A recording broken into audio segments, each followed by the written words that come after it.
What if a city wasn't just, a bunch of buildings and streets, but a constant performance? Today we're going to dive into a really fascinating project that looks at the city of Belgrade in exactly that way, as a stage where its oldest audience is its two great rivers. And this is the big question that really drives a whole 10-week investigation. The project isn't about just mapping the city. No, it's asking, what does the city choose to show to the water? And maybe even more importantly, what does it keep hidden completely out of sight? Okay, here's the key idea, the whole concept in a nutshell. Belgrade's entire identity is basically built on the story of confluence. It's where the Sava and Danube rivers meet. It's where east meets west. But this investigation looks at that identity not as just a simple fact, but as a carefully constructed, almost theatrical stage play. So this confluence protocol, what is it? Well, it's not your traditional map making, that's for sure. Think of it more like a new way of seeing, an analytical tool for watching the city's performance, from the perspective of its most ancient silent witnesses, the water itself. It's a method for understanding a city by watching the show it puts on. So how does this whole investigation actually play out? Let's take a look at the structure of this urban play in the first section here. A city on a stage. The whole project unfolds in 4 distinct acts, just like a real play. It follows the city's geography. First it looks from the perspective of the Sava, then the Danube. Then it moves into the landlocked interior, and finally it ends up right where the two rivers and their stories all come together. The confluence. Alright, let's jump into those first 2 acts and see the very, very different performances Belgrade puts on for its 2 big river audiences. First up, we're tracing the Sava. Now, for centuries, this river was a hard border, separating the Ottoman and Austro-Hungarian empires. So the performance you see on its banks reflects all of that difficult history. What the Sava sees is a city of old industry, of neglect. A city that's kind of performing its complicated past. But then the perspective totally shifts over to the Danube, the grand waterway that connects Belgrade to the rest of Europe, and wow, the city projects a completely different identity here. The performance is way more ambitious. It's cosmopolitan, it's forward-looking.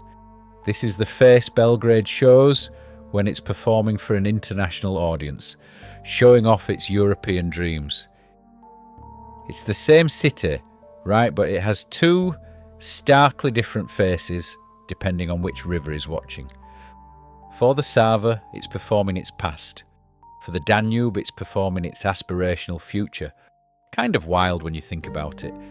But what happens when you leave the riverbanks? What does the city do when it thinks no one, or at least neither of the rivers, is watching? This is where the investigation gets really interesting. And here we have the turning point in the whole story.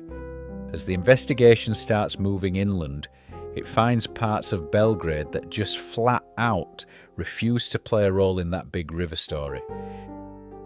It's like the city itself starts pushing back against this simple, elegant metaphor of confluence. The city's geography, its actual physical shape, resists this simple river-based story. You see, Belgrade is hilly, and as you start moving uphill away from the water, the rivers just disappear from view.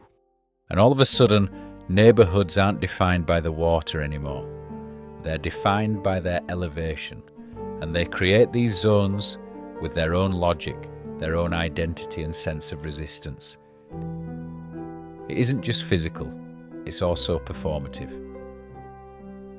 Away from the rivers, these interior neighbourhoods are staging totally different stories. We're talking about narratives of survival, or of modernity and capitalism. These are performances that exist for the residents themselves, completely separate from what the water sees. So finally, after getting this much richer, more complex perspective, after seeing the past, the future, and the hidden present, the investigation goes back to where it all began, the literal meeting point of the two rivers. And this whole journey reveals that the true meaning of confluence isn't just that spot on a map where two rivers meet. No way. It's the synthesis of all three of these perspectives together. You've got the historical performance for the Sava, the aspirational one for the Danube, and the unseen, everyday reality of the interior. And this leads us to the most profound insight of the entire project.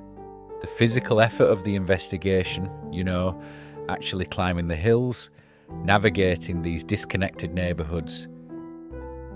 This isn't an obstacle, it's the data. The difficulty of just moving through the city is what reveals how it truly structures itself, way beyond any simple metaphor.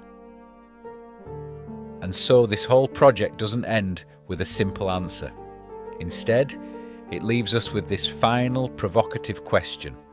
After seeing what the water sees and what it doesn't, we're left to wonder. What about the parts of any city that remain hidden? The stories that are never performed for an outside audience? Where life remains invisible even to its most constant witnesses?